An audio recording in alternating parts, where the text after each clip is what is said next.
Donc cette partie nord-ouest est particulière pour le quartier des Deux Lions puisque c'est l'entrée dans le quartier depuis le centre-ville de Tours, une fois qu'on a traversé le Cher, et depuis la plaine de la Gloriette, quand on arrive depuis l'ouest de la métropole. Les grands principes urbains, paysagers et architecturaux qui ont guidé l'aménagement de cette partie du quartier reprennent les grands enjeux qui avaient été définis au moment du démarrage de la construction de cette partie nord-ouest du quartier, sur la partie qui se situe entre le tramway et l'avenue Michelin.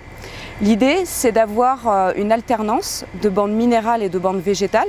Donc on entend par bande minérale les alignements de bâtis et par bande végétale les cœurs d'îlots paysagers qui abritent notamment des noues qui ont pour vocation de recueillir les eaux pluviales issues des toitures et de créer une dynamique paysagère tout en maintenant les percées sur le Cher. Ensuite, l'idée c'était d'avoir une cohérence architecturale entre les différents projets. Il y a eu un travail important de réaliser avec les différents promoteurs visant à trouver une sorte de lien pour mettre en évidence cette cohérence architecturale. La question du traitement des toitures, donc de cette 5e façade, est un des éléments importants qui a été pris en considération pour l'aménagement de ces îlots.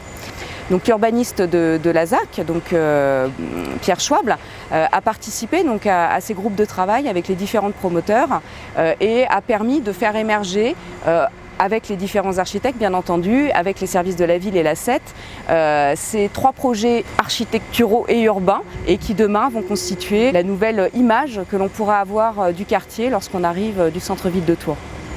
Un des premiers chantiers qui a démarré sur cette partie du quartier donc en octobre 2017, c'est celui de la station de traitement des eaux pluviales de la partie nord-ouest du quartier des Deux Lions. Cet ouvrage, dont on aperçoit le trou du bassin à l'arrière, a pour vocation de recueillir les eaux pluviales issues des voiries de façon à pouvoir les stocker dans un bassin enterré avant ensuite de les rejeter dans 2 autres ouvrages que l'on appelle des décanteurs qui vont avoir pour mission de décanter les matières en suspension et d'assurer un niveau de qualité des eaux pluviales qui seront rejetées au Cher qui permettent de respecter les objectifs de qualité du Cher. C'est un ouvrage important, d'un montant de plus de 2 millions d'euros. Les travaux vont démarrer en octobre 2017. Ils vont durer environ 18 mois de façon à pouvoir permettre la livraison de l'ouvrage à la métropole au début du printemps de l'année 2019. Donc cet ouvrage sera exploité par les services de Tours Métropole Val-de-Loire qui ont été associés dès le départ dans la conception de l'ouvrage de façon à pouvoir anticiper les problématiques ultérieures d'exploitation et de maintenance de ces équipements. 3 programmes de construction de logements sont en cours actuellement dans cette partie du quartier. Le premier, c'est celui de Gambetta Promotion avec l'agence d'architectes Parallèle Architecture qui consiste en la construction d'un plot de 44 logements. 44 logements donc en accession à la propriété avec une typologie de logement qui va aller du studio au T4. Le second programme, donc celui de Legendre Immobilier avec l'agence d'architectes de Alain Gourdon, consiste en la réalisation lui de 2 plots de logements. Un premier plot qui sera composé donc de 6 niveaux sur celui qui sera proche du Cher et ensuite un deuxième plot de 3 niveaux. Ce programme est un programme de logement en accession libre, à la fois donc un programme pour investisseurs et pour propriétaires occupants. La 3e opération, donc, c'est celle de Adim Normandie Centre, qui est composée donc, de 2 sous-opérations.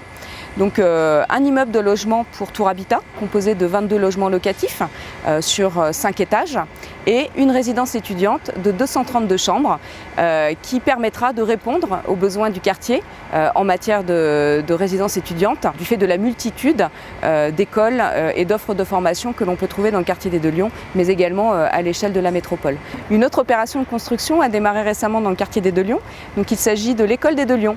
Donc cette opération menée par la ville de Tours sous sa maîtrise d'ouvrage a été conçue donc, par l'agence d'architecture Créature d'Orléans. Cette opération donc, va permettre la réalisation de 7 classes, 3 classes maternelles et 4 classes élémentaires. Cette école va pouvoir répondre à un besoin de proximité, de centralité, qui sont aujourd'hui les éléments qui ont été mis en avant de la part des habitants comme devant être renforcés dans le quartier des Deux Lions. Un équipement scolaire répond parfaitement à ces attentes, va permettre aussi de créer de la vie et de l'animation dans cette partie du quartier et de créer également du lien entre les différentes fonctions que l'on peut trouver dans le quartier des Deux Lions.